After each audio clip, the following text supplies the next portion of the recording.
पाहि पाहि महायोगिन् देव देव जगत्पते नान्यं त्वदभयं पश्येत् यत्र मृत्युः परस्परम्. This shloka is a beautiful prayer offered by Uttara unto the Supreme Lord Krishna. She says, Pahi Pahi Mahayogin Deva Deva Jagatpate. Pahi Pahi, protect me, Mahayogin, oh great master of mystic. So why did she say like this? Pahi Pahi Mahayogin. Because Uttara was being attacked by a great Brahmastra. Who released that Brahmastra? Ashwathama released.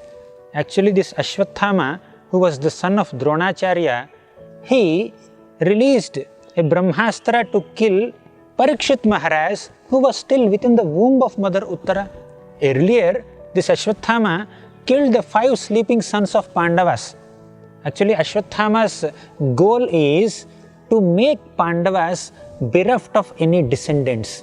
There should not be any king after Pandavas.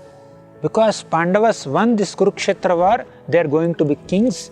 So Ashwathama, being so envious of the Pandavas, he killed the 5 sleeping sons of Pandavas so that they will not have any descendants.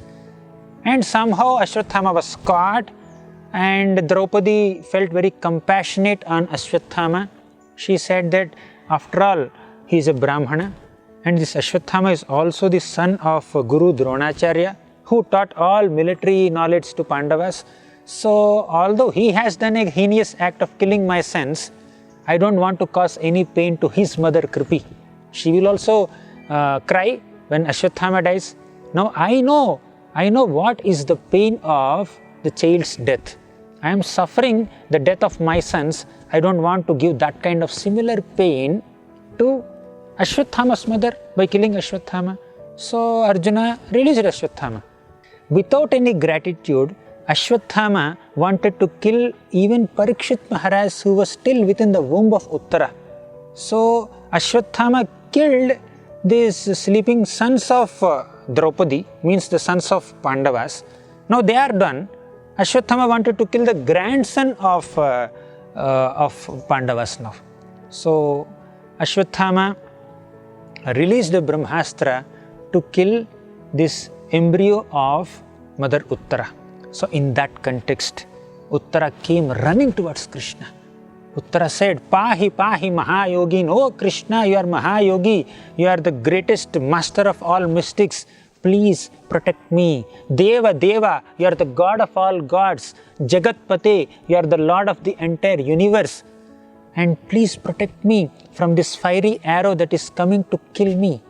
And now somebody may ask, are you going to pray to Krishna to protect yourself?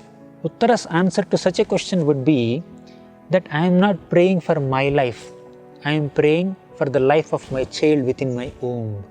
Because at that time, our Uttara's husband Abhimanyu has already died. Now Uttara felt that Abhimanyu's son, this Parikshit, who is within my womb, he should be protected at least. So with this intention, our Uttara offered prayer to Krishna. At that time, Krishna was just about to go from Hastinapur to Dwaraka. He just mounted his chariot. Then this pregnant Uttara comes running towards Krishna and says, Pahi Pahi Mahayogin Deva Deva Jagatpate Na Anyam Tadabhayam Pashyet. Oh my dear Krishna, I don't see anyone except you who can protect me, who can bestow fearlessness upon me.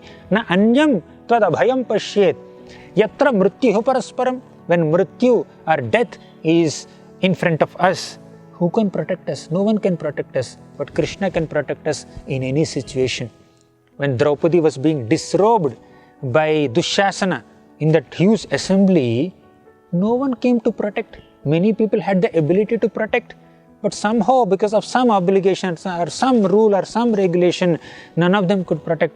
In that huge assembly, Bhishma was there, Drona was there, Bhima was there, Arjuna was there, so many other great personalities who really became very kind towards Draupadi. Even they also could not protect Draupadi. But Krishna came in the form of a sari and protected Draupadi. Similarly, in this context, our Uttara says that a Brahmastra is coming, some fiery arrow is coming to kill my child. So please protect me, Krishna. There is no one else who can protect. Now you see, Uttara is approaching Krishna in the presence of Pandavas. There is, in that assembly, our Yudhishthira Maharaj was there, Bhima was there, Arjuna was there, Nakula, Sahadeva. When Uttara has some problem, she should go to her husband. But somehow her husband Abhimanyu died at this time. She should go to her father-in-law like Arjuna or at least Bhima or Yudhishthira, but she did not go to any one of them. She went directly to Krishna only in the presence of Pandavas. So, although the Pandavas are like direct primary protectors of Uttara, but she did not go to them. Not that she was disrespectful towards them, but she has a natural, spontaneous devotion towards Krishna. Just like a small child, whenever the child has some trouble, he would naturally go to the parents, he would naturally go to the mother or a father. May not be, although he understands that someone else has more ability than his mother, this small child will not go to someone else. He will naturally go to a mother only. Similarly, when Uttara ran towards Krishna, it was not done with some analysis in the mind that, oh, Arjuna may be able to counteract this weapon, or maybe Bhima is able to counteract, maybe Bhima cannot counteract, or Yudhishthira Maharaj can counteract. So she was not actually analyzing the abilities or capacities of Pandavas versus Krishna. Who is better? Okay, he can do it better. Not even like that. So Uttara had a natural and spontaneous surrender towards Krishna. Naturally, she is dependent on Krishna. So it's a spontaneous expression of her dependence on Krishna. And Pandavas were not offended by this. So Pandavas never said that, oh, Uttara, you are supposed to come to us, why are you going to Krishna? No. Because Pandavas are also naturally dependent on Krishna only. So earlier when Ashwathama released the Brahmastra, earlier Arjuna was also bewildered. At that time also, Arjuna took shelter of Krishna, naturally. Now Ashwathama released another Brahmastra to kill the child of Uttara. Now Uttara is taking shelter of Krishna. So for a devotee of Krishna, taking shelter of Krishna is so spontaneous and it just happens without any analysis. That is the nature of natural dependence of a devotee on Krishna. Hare Krishna. For more such devotional programs, please watch Hare Krishna television. To get this channel, please contact your cable or DTH operator. For more information, please call 8767 845 845.